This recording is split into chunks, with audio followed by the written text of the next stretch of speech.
Hello viewers, welcome to জ্ঞান সমগ্র। আজকের এই ভিডিওটিতে আমরা ত্রিপুরা টেট অর্থাৎ টি-টেট 2015 এর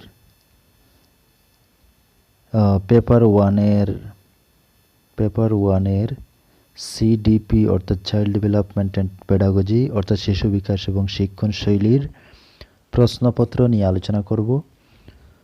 তো আপনারা শেষ পর্যন্ত ভিডিওটি দেখতে থাকুন। তো এখানে প্রথম প্রশ্নটি রয়েছে, A young child's disobedience generally signifies, অর্থাৎ একটি শিশুর অবাধ্যতা সাধারণত নির্দেশ করে কি? সৃষ্টিশীলতা, অকুশীভাব, বুদ্ধিমত্তা, শাস্তিযোগ্যতা। তো এখানে রাইট আনসার হবে অসুখীভাব।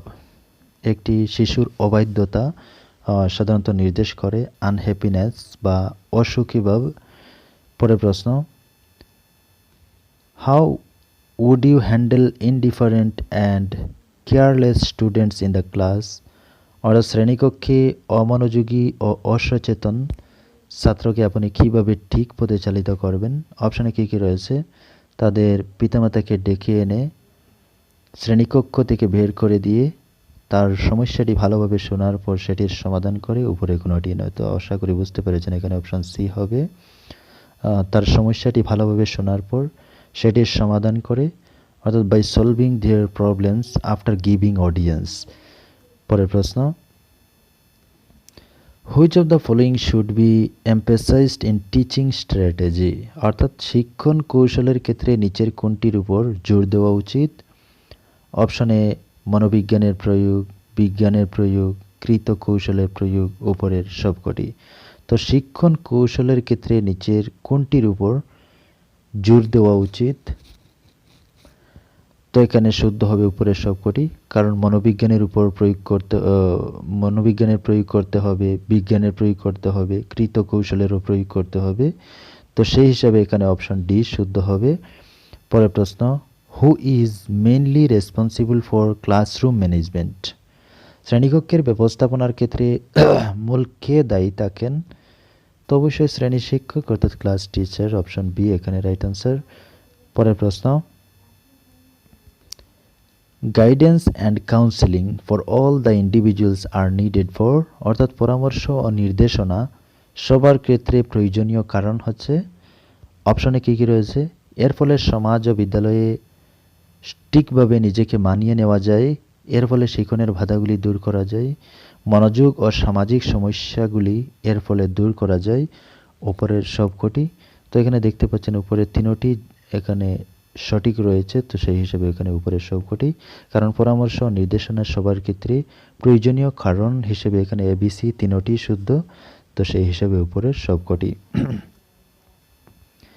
পরের প্রশ্ন, motivation is a scientific concept, psychological concept, philosophical concept, natural concept. তো যখন মোটিভেশন তখন হবে সাইকোলজি অর্থাৎ সাইকোলজিক্যাল কনসেপ্ট অর্থাৎ মনোবৈজ্ঞানিক ধারণা। পরের প্রশ্ন, পানিশমেন্ট ইজ, শাস্তি হলো একটি কি প্রতিকূল কার্যকারিতা না একটি অনুকূল কার্যকারিতা না নিশ্চিতভাবে একটি অকার্যকর প্রক্রিয়া, উপরে কোনোটি নয়। তো এটি নিশ্চিতভাবে একটি অকার্যকর প্রক্রিয়া, অপশন সি শুদ্ধ হবে, নট এ রেইনফোর্সার এট অল। পরের প্রশ্ন, the main duty of a teacher is, অর্থাৎ একজন শিক্ষকের মূল কর্তব্য হলো কি? শেখানো, তথ্য প্রদান, উপদেশ প্রদান, পথ প্রদর্শন। অর্থাৎ পথ প্রদর্শন হবে, অর্থাৎ টু গাইড। একজন শিক্ষকের মূল কর্তব্য হচ্ছে গাইড করা শিশুকে। তো রাইট আনসার এখানে হবে অপশন ডি। এখানে আপনারা প্রশ্নপত্রে অনেক সময় বাংলা শব্দ দেখে সেটি হয়তো বুঝতে নাও পারেন। তো সেই ক্ষেত্রে যদি আপনি ইংলিশ দেখেন বা ইংলিশ ওয়ার্ডগুলি দেখেন তখন আপনার সুবিধা হবে। এখানে যে শিক্ষকের মূল কর্তব্য গাইড করা, কিন্তু পথ প্রদর্শন অনেকের ধারণার বাইরে। পথ প্রদর্শন আসলে কি হতে পারে? তো সেই হিসাবে যদি আপনি দেখেন যে গাইড, তখন অটোমেটিক আপনার কারেক্ট অপশনটি মনে পড়ে যাবে। তো রাইট আনসার এখানে অপশন ডি অর্থাৎ টু গাইড।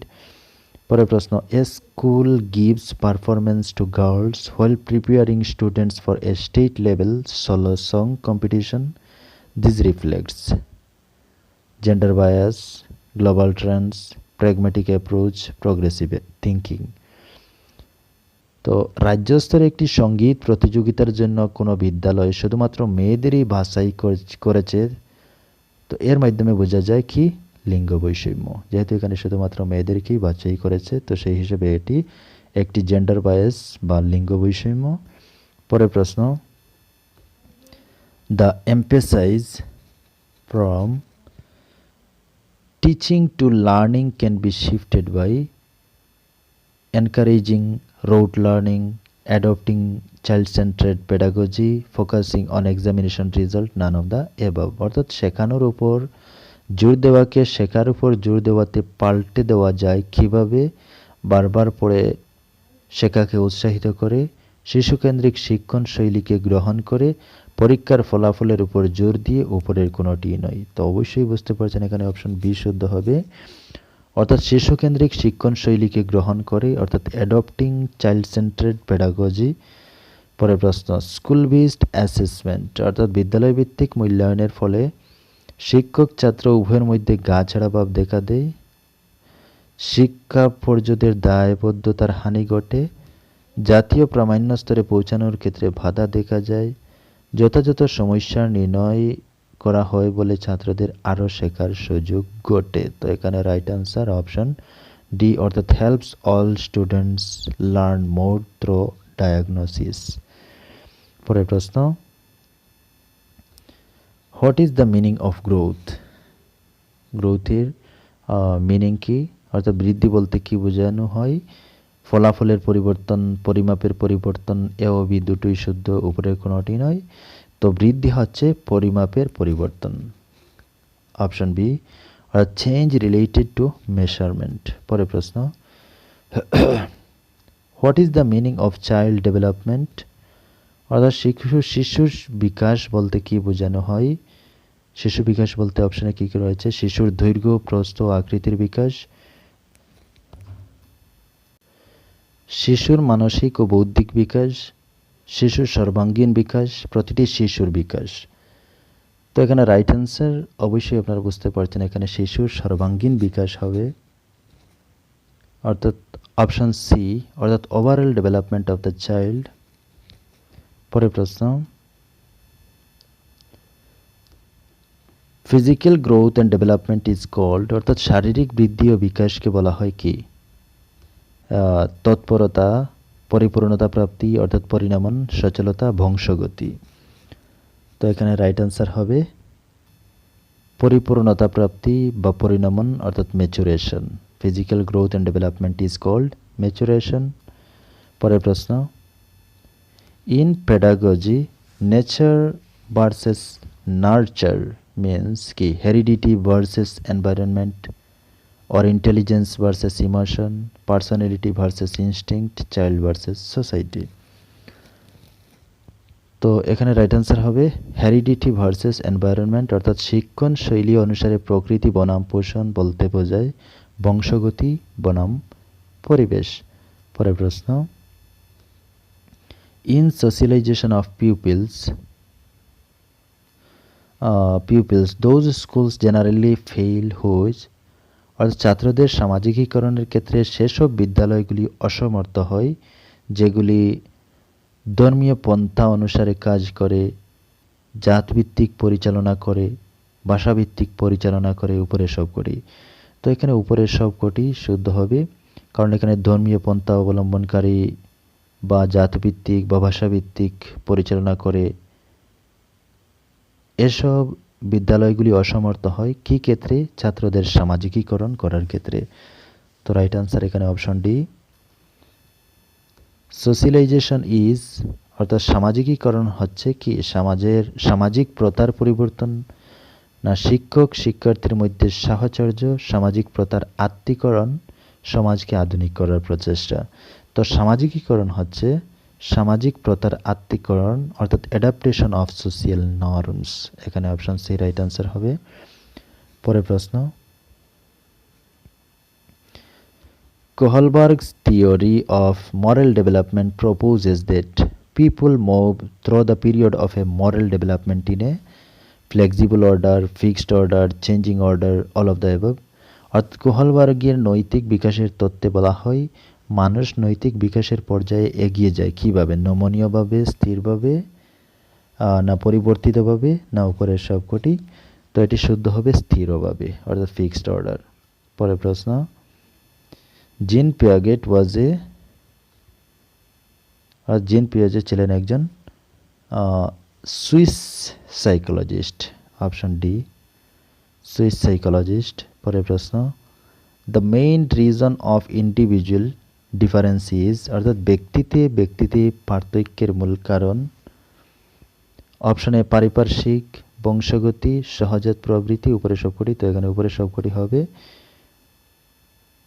কারণ পারিপার্শ্বিক, বংশগতি এবং সহজাত প্রবৃত্তি উভয়টির ক্ষেত্রে উভয়টির জন্য একজন ব্যক্তির সঙ্গে আরেকজন ব্যক্তির পার্থক্য থাকতে পারে।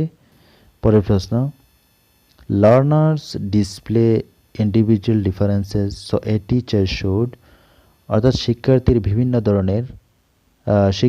বিভিন্ন ধরনের হয়, ফলে একজন শিক্ষকের উচিত এইভাবে শিক্ষণের উপর জোর দেয়া, কড়া শৃঙ্খলা বজায় রাখা, বিভিন্ন শিক্ষণ পদ্ধতি প্রয়োগ করা, পরীক্ষার সংখ্যা বাড়িয়ে দেওয়া। তো এখানে রাইট আনসার হবে বিভিন্ন শিক্ষণ পদ্ধতি প্রয়োগ করা, অর্থাৎ provide a variety of learning experience. পরের প্রশ্ন, a child with average potential intelligence but fertile environment which gives him more opportunities of learning will achieve, অর্থাৎ গড়গড়তা কার্যকরী বুদ্ধিসম্পন্ন শিশু যদি শিক্ষণের সুযোগ প্রদায়ী উপযুক্ত পারিপার্শ্বিক লাভ করে তাহলে সে জীবনে আরও উন্নতি করবে না, জীবনে সাধারণ উন্নতি করবে, জীবনে কিছুই পাবে না, উপরের কোনোটি নয়। তো এখানে রাইট আনসার হবে জীবনে আরও উন্নতি করবে, অর্থাৎ বেটার ইন লাইফ। পরের প্রশ্ন, the correct method of obtaining intelligence quotient, অর্থাৎ আইকিউএস, অর্থাৎ বুদ্ধাঙ্ক নির্ণয়ের সঠিক পদ্ধতি হলো মেন্টাল এজ। এখানে mental age and real age এটি হবে না, real age, mental age.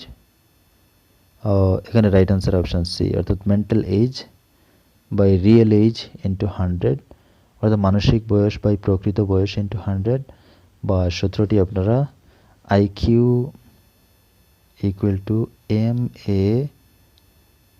A by C A into 100, এই সূত্র হচ্ছে আইকিউ এর। অর্থাৎ IQ equal to M A অর্থাৎ মেন্টাল এজ, সি এ অর্থাৎ ক্রোনোলজিক্যাল এজ অর্থাৎ রিয়েল এজ ইন্টু 100। তো এখানে শুদ্ধ অপশন সি। পরের প্রশ্ন, ইন্ডেক্স অফ আইকিউ অর্থাৎ ইন্টেলিজেন্স কোয়েশ্চেন্ট ইজ, অর্থাৎ বুদ্ধাঙ্কের সূচক হলো কি? অপশনে মানসিক উন্নতির পদ্ধতি, মানসিক পরিপূর্ণতার পদ্ধতি, মানসিক বিকাশের হার, বৌদ্ধিক বিকাশের হার। তো রাইট আনসার হবে the rate of intellectual development অর্থাৎ বৌদ্ধিক বিকাশের হার। পরের প্রশ্ন, a child with intelligence quotient 105 will be classified as, অর্থাৎ 105 বুদ্ধাঙ্কযুক্ত শিশুকে কোন শ্রেণীতে রাখা যায়? এটিকে গড়গড়তা বুদ্ধিমানের চেয়ে উঁচুতে, না স্বাভাবিক বা গড়গড়তা বুদ্ধিসম্পন্ন, না অসামান্য বুদ্ধিসম্পন্ন, না বোকা? তো রাইট আনসার হবে অপশন বি অর্থাৎ স্বাভাবিক বা গড়গড়তা বুদ্ধিসম্পন্ন অর্থাৎ নর্মাল অর এভারেজ ইন্টেলিজেন্স। পরের প্রশ্ন, the problem child is generally who has, অর্থাৎ সমস্যা উদ্রেককারী শিশুর ক্ষেত্রে কোনটি বর্তমান সমাধান হয়নি এমন সমস্যা?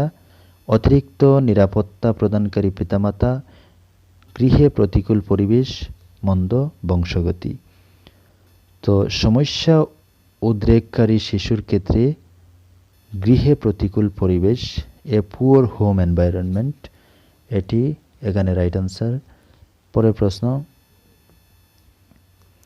The mental retardation is indicated by, অর্থাৎ মানসিক প্রতিবন্ধকতার সূচক হচ্ছে এখানে বুদ্ধাঙ্ক 70 অথবা আরও কম, 18 বছরের পূর্বে বয়স অনুযায়ী মানিয়ে নেওয়ার ক্ষেত্রে ঘাটতি, এ এবং বি দুটোই, এ এবং বি কোনোটি নয়।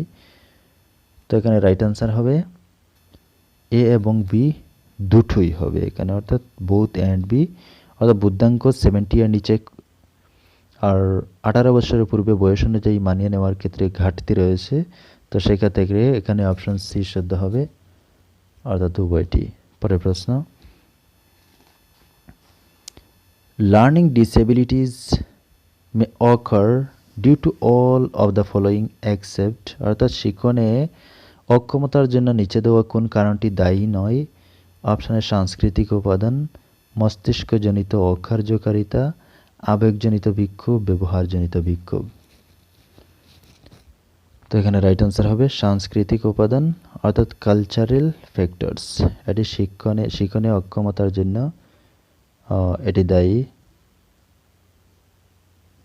এটি দায়ী নয়। এখানে বলছে শিক্ষণে অক্ষমতার জন্য নিচে দেওয়া কোন কারণটি দায়ী নয়?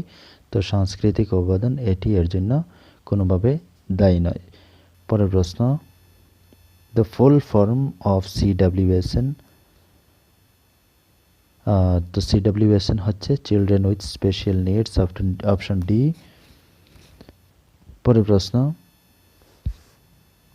গিফটেড স্টুডেন্টস আর, অর্থাৎ প্রতিভাবান ছাত্ররা হয় প্রকৃতিতে অন্তর্মুখী, নিজস্ব প্রয়োজন লাভের ক্ষেত্রে নির্লিপ্ত, নিজস্ব বিচার বুদ্ধিতে স্বতন্ত্র, শিক্ষকদের উপর নির্ভরশীল। তো রাইট আনসার অপশন সি, অর্থাৎ ইন্ডিপেন্ডেন্ট ইন দেয়ার জাজমেন্ট। এখানে অপশন সি শুদ্ধ।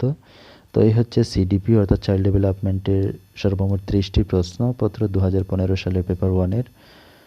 তো যদি ভিডিওটি ভালো লাগে অবশ্যই লাইক শেয়ার করবেন, আর পরবর্তী ভিডিও পেতে এভাবে ত্রিপুরা টেট রিলেটেড তো অবশ্যই চ্যানেলটি সাবস্ক্রাইব করে পাশে থাকবেন। ধন্যবাদ।